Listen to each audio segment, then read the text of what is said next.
मुझे मालूम है आपने इंटरनेट और अपने बचपन में बहुत से मिथिकल क्रीचर्स का सुना होगा, लेकिन वक्त आ गया है कि अब हम उन सभी मिथिकल क्रीचर्स की रियलिटी जानेंगे, वो भी प्री हिस्टोरिक जमाने में जाकर। तो फिर से आ चुके हैं हम एक और धमाकेदार वीडियो लेके। तो इस वीडियो में भी बहुत सारे क्रिएचर्स आपको मिलेंगे जो कि आपने कहानियों में सुने होंगे। बाकी ये वीडियो अगर अच्छी लगे तो लाइक करना। ये वीडियो बनाई है होस्ट टीवी ने, तो क्रेडिट जाता है 100% होस्ट टीवी को। तो चलो वीडियो शुरू करते हैं बिना टाइम वेस्ट किए। ये वीडियो मेरी मोस्ट फेमस सीरीज का पार्ट 5 है और पिछले पार्ट्स में आपने खूब प्यार दिया था, तो इस वीडियो को भी पूरा देखना। Number 7, gold digging ants of India. पुराने जमाने की कहानियों में जमीन से सोना निकालने वाली मिथिकल एंट्स बहुत ज्यादा फेमस थी और ग्रीक हिस्टोरियन हेरोडोटस का मानना था ये एंट्स असल में इंडिया में पाई जाती हैं। साथ में इनका साइज फॉक्स के जितना होता है और बॉडी में बाल भी होते हैं। पर दोस्तों, हमें मालूम है कि मॉडर्न इंडियन सब कॉन्टिनेंट में ऐसी कोई एंट्स तो नहीं पाई जाती और इवन इस जमाने के हिस्टोरियंस का कहना है कि गोल्ड डिगिंग एंट्स असल में हिमालयन मार्मट जो जमीन में खुदाई करने के लिए जाने जाते हैं और पाए भी पाकिस्तान और इंडिया के नॉर्थ में जाते हैं, उनकी मिस इंटरप्रिटेशन हो सकती है। खैर जो भी हो, पर आज से 50 मिलियन ईयर्स पहले जाइंट एंट्स रियलिटी थी, क्योंकि हमें टाइटेनोमेयरमा जाइगेंटिया जैसे एंट्स के फॉसिल्स मिल चुके हैं। ये आपके घर में फिरने वाली एंट्स से 30 गुना बड़ी थी, यानी हमिंग बर्ड्स से कंपैरेबल थी। इसलिए इन्हीं के पास लार्जेस्ट एंट्स होने का रिकॉर्ड है।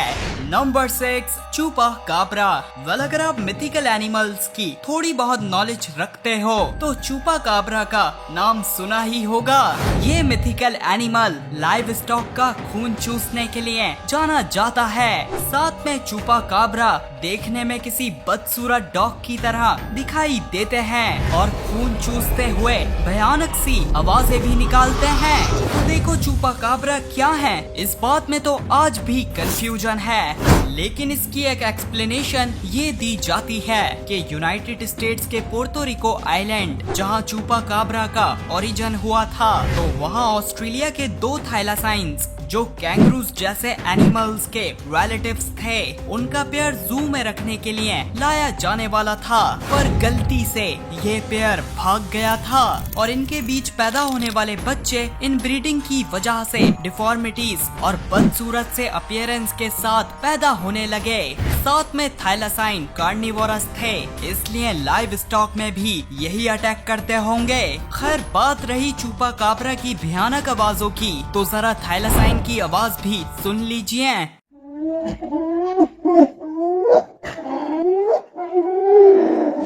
Number 5, Nandi bear. दोस्तों, ईस्ट अफ्रीका में रात के दौरान मिस्टीरियस नैंडी बेयर नामी एनिमल इंसानों का सर चीर कर उनका दिमाग खाने के लिए मशहूर है। पर हाँ, गौर करने वाली बात यह है कि नैंडी बेयर कोई बेयर नहीं है, क्योंकि ट्राइबल लोगों का बताना है कि ये एक जाइंट हाइना टाइप एनिमल है और वहीं दूसरी जगह इसे खतरनाक बबून जैसा एनिमल भी बताया गया है। खैर अफ्रीका के लोग अच्छी तरह से हाइना और बबून जैसे एनिमल्स को पहचानते हैं, इसलिए नैंडी बेयर कोई मिस इंटरप्रिटेशन तो नहीं हो सकती।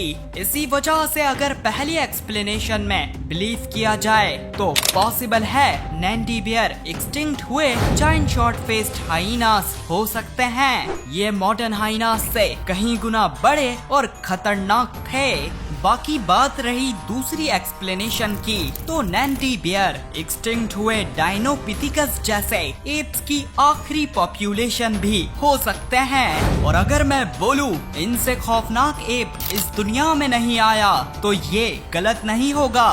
नंबर 4, ओडोंटोटायरेनोस। वलाद से 2352 साल पहले जब अलेक्जेंडर द ग्रेट तकरीबन आधी दुनिया फतह करने के बाद इंडियन सब कॉन्टिनेंट के पंजाब रीजन में एंटर होता है तो उसका सामना वहाँ के किंग पोरस से होता है। इनके बीच के बैटल को बैटल ऑफ हाइटेस पीस कहा जाता है और ये बैटल मॉडर्न डे पाकिस्तान के झेलम रिवर के पास लड़ा गया था। पर दोस्तों इस बैटल के दौरान कुछ ग्रीक हिस्टोरियंस लिखते हैं कि अलेक्जेंडर की आर्मी के कैंप में एक मिथिकल एलिफेंट साइज्ड ओडोंटोटायरेनोस नामी 3-हॉर्न्ड बीस्ट ने अटैक किया था। well, अगर आप पंजाब रीजन से हो तो आपको मालूम होगा इस जमाने में तो ऐसा कुछ एग्जिस्ट नहीं करता।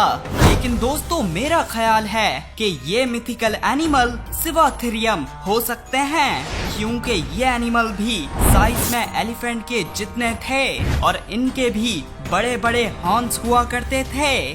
साथ में हमें इस एनिमल के होने का सबूत फॉसिल से ही नहीं बल्कि आर्कियोलॉजिकल एविडेंस से भी मिलता है और यहीं से ये भी मालूम होता है कि सिवाथेरियम इंसानों के साथ जरूर कोएग्जिस्ट करते थे। पर हाँ बाद में ऐसा क्या हुआ जो ये एक्सटिंक्ट हो गए इसके बारे में तो कुछ नहीं कहा जा सकता। Number 3 vampire. दोस्तों वैम्पायर या वैम्पायर जैसे खून पीने वाले क्रीचर्स हर तरह से किसी न किसी मिथोलॉजी में लाजमी आए हैं, इसलिए कुछ तो पहले जमाने में ऐसा जरूर आया था जो इन कहानियों का ओरिजिन बना होगा। तो जी हाँ मिलिए एक्सटिंक्ट हुए डेस्मोडस ड्रैक्युला से। ये एनिमल्स जाने जाते हैं आइस एज के एनिमल्स का खून पीने के लिए। साथ में इन्हीं के पास लार्जेस्ट सैंगुएवोरस होने का रिकॉर्ड है। सैंगुएवोरस खून पीने वाले एनिमल्स को बोलते हैं। खैर डेस्मोडस ड्रैक्युला सेंट्रल और साउथ अमेरिका में पाए जाते थे, इसलिए मायन मिथोलॉजी में कमाजोत्स नामी एक बैड गॉड भी है जो डेस्मोडस ड्रैक्युला में ही बेस्ड है। वैसे हैरानी की बात है कुछ फॉसिल से हमें पता लगता है कि डेस्मोडस ड्रैक्युला 1820 तक इस दुनिया में जिंदा थे। नंबर 2 अल्ग्रेन माहा। दोस्तों माना जाता है समंदर की गहराइयों में अल्ग्रेन माहा नामी एक एनिमल पाया जाता है। ये एनिमल साइज में 2215 फीट का है, मतलब 5 ग्रेट पिरामिड ऑफ गीजा के बराबर। और तो और अल्ग्रेन माहा के पास बहुत ही खतरनाक किस्म के रेजर शार्प टीथ भी हैं। खैर ओवरऑल ये देखने में किसी रे फिश की तरह दिखाई देते हैं, पर रियलिटी ये है कि अल्ग्रेन माहा पूरी तरह से फिक्शनल है जिसका कॉन्सेप्ट एक यूट्यूबर ने क्रिएट किया था। लेकिन हाँ दोस्तों हमें पता है इस सीरीज के पिछले पार्ट्स से कि प्री हिस्टोरिक जमाने में मिथ से लेके फिक्शन सब कुछ रियलिटी बन जाता है। इसलिए मेरी स्पेक्यूलेशन है कि अगर मॉडर्न डे में लार्जेस्ट रे फिश जैसे कि जायंट मैंटा रे आज 30 फीट यानी स्कूल बस के जितनी है, तो लेट क्रेटेशियस पीरियड के दौरान जब हवा और पानी दोनों में ऑक्सीजन ज्यादा था और साथ में प्लैंकटन की तादाद भी खूब थी, तो कोई तो उस वक्त ऐसा जायंट एनिमल होगा जो प्लैंकटन खाने की नीश संभालता होगा। तो याद रहे उस वक्त प्लैंकटन खाने वाली रेप्टाइल्स कम हो गई थी और वेल्स जो इस जमाने में प्लैंकटन खाती हैं, उनके एंसेस्टर्स तो जमीन में मजे कर रहे थे। इसलिए आखिर में एक ही प्लैंकटन ईटर रेस ही बचती है और यही लेट क्रेटेशियस के दौरान ओशंस में राज करती होंगी। इवन मुमकिन है उस दौरान ब्लू व्हेल से भी बड़ी रेस इवॉल्व हो गई होंगी जो अल्गेरन माह से कम नहीं लगती होंगी। बात रही फॉसिल्स अब तक क्यों नहीं मिले, तो देखो रेस और शार्क्स दोनों ही कार्टिलेजिनस होती हैं और इनका स्केलेटन कुछ ही सालों में पानी में डिकम्पोज होके गायब हो जाता है। यही वजह है कि मैगलाडॉन के हमें आज ज्यादातर टीथ के ही फॉसिल्स मिलते हैं। Number 1 giants. मिथिकल जायंट्स की कहानियाँ किसने नहीं सुनी, जैसे कि जायंट्स को मशहूर किया जाता है पिरामिड्स बिल्ड करने के लिए, या इवन रिलीजन्स में भी गुलायत जैसे जायंट अपीयर होते हैं। लेकिन जायंट्स जिन्हें अलग अलग मिथोलॉजीज में इंसानों की ही एक नस्ल बताया गया है, वो सच्चाई से कितने दूर हैं। तो देखो इस सीरीज के पार्ट 1 में मैंने आपको बताया था डॉल्फ्स पूरी तरह से सच्चाई थे, जिन्हें आज हम होमो फ्लोरिसिएंसिस के नाम से जानते हैं। गौर करने वाली बात यह है कि होमो फ्लोरिसिएंसिस इंसानों की ही एक नस्ल होमो इरेक्टस से आइलैंड डॉर्फिज्म की वजह से इवॉल्व हुए थे।